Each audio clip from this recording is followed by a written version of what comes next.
خواتین پر اپنے باپ دادا سے پردہ نہ کرنے میں کچھ گناہ نہیں، اور نہ اپنے بیٹوں سے، اور نہ اپنے بھائیوں سے، اور نہ اپنے بھتیجوں سے، اور نہ اپنے بھانجوں سے، نہ اپنی سی خواتین سے، اور نہ اپنے باندی غلاموں سے۔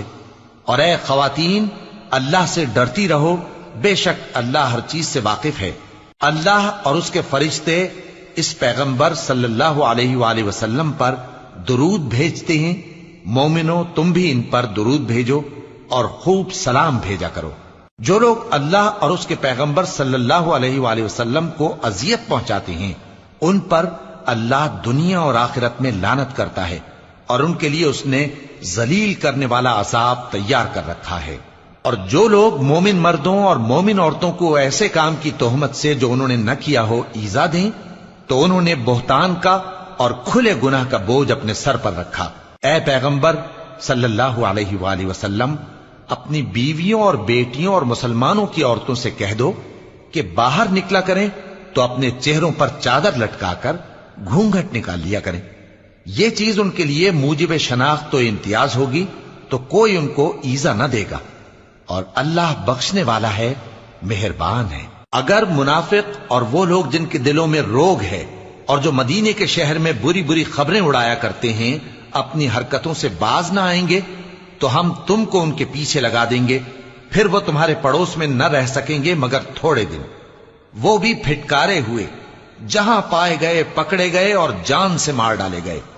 جو لوگ پہلے گزر چکے ہیں ان کے بارے میں بھی اللہ کی یہی عادت رہی ہے، اور تم اللہ کی عادت میں تغیر و تبدل نہ پاؤ گے۔ لوگ تم سے قیامت کی نسبت دریافت کرتے ہیں کہ کب آئے گی، کہہ دو کہ اس کا علم اللہ ہی کو ہے، اور تمہیں کیا پتا، ہو سکتا ہے قیامت قریب ہی آ گئی ہو۔ بے شک اللہ نے کافروں پر لعنت کی ہے اور ان کے لیے جہنم کی آگ تیار کر رکھی ہے، اس میں وہ ہمیشہ ہمیشہ رہیں گے، نہ کسی کو دوست پائیں گے اور نہ مددگار۔ جس دن ان کے چہرے آگ میں الٹ پلٹ کیے جائیں گے تو کہیں گے اے کاش ہم اللہ کی فرما برداری کرتے اور رسول صلی اللہ علیہ وآلہ وسلم کا حکم مانتے، اور کہیں گے کہ اے ہمارے پروردگار، ہم نے اپنے سرداروں اور بڑوں کا کہا مانا تو انہوں نے ہم کو رستے سے بھٹکا دیا۔ اے ہمارے پروردگار، ان کو دگنا عذاب دے اور ان پر بڑی لعنت کر۔ مومنو، تم ان لوگوں جیسے نہ ہونا جنہوں نے موسیٰ کو عیب لگا کر رنج پہنچایا تو اللہ نے ان کو بے عیب ثابت کر دیا، اور وہ اللہ کے نزدیک آبرو والے تھے۔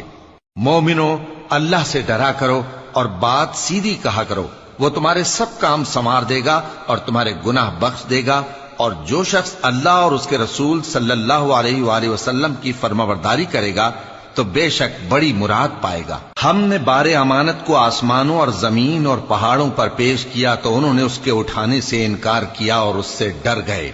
اور انسان نے اس کو اٹھا لیا، بے شک وہ بڑا ظالم، بڑا جاہل ہے۔ تاکہ اللہ منافق مردوں اور منافق عورتوں اور مشرک مردوں اور مشرک عورتوں کو عذاب دے، اور اللہ مومن مردوں اور مومن عورتوں پر مہربانی کرے، اور اللہ تو بخشنے والا ہے، مہربان ہے۔ شروع اللہ کا نام لے کر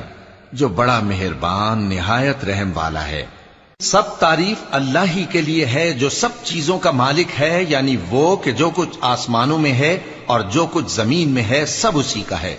اور آخرت میں بھی اسی کی تعریف ہے، اور وہ حکمت والا ہے، خبردار ہے۔ جو کچھ زمین میں داخل ہوتا ہے اور جو اس میں سے نکلتا ہے، اور جو آسمان سے اترتا ہے اور جو اس پر چڑھتا ہے، سب اس کو معلوم ہے، اور وہ مہربان ہے، بخشنے والا ہے۔ اور کافر کہتے ہیں کہ قیامت کی گھڑی ہم پر نہیں آئے گی۔ کہہ دو کیوں نہیں آئے گی؟ میرے پروردگار کی قسم وہ تم پر ضرور آ کر رہے گی،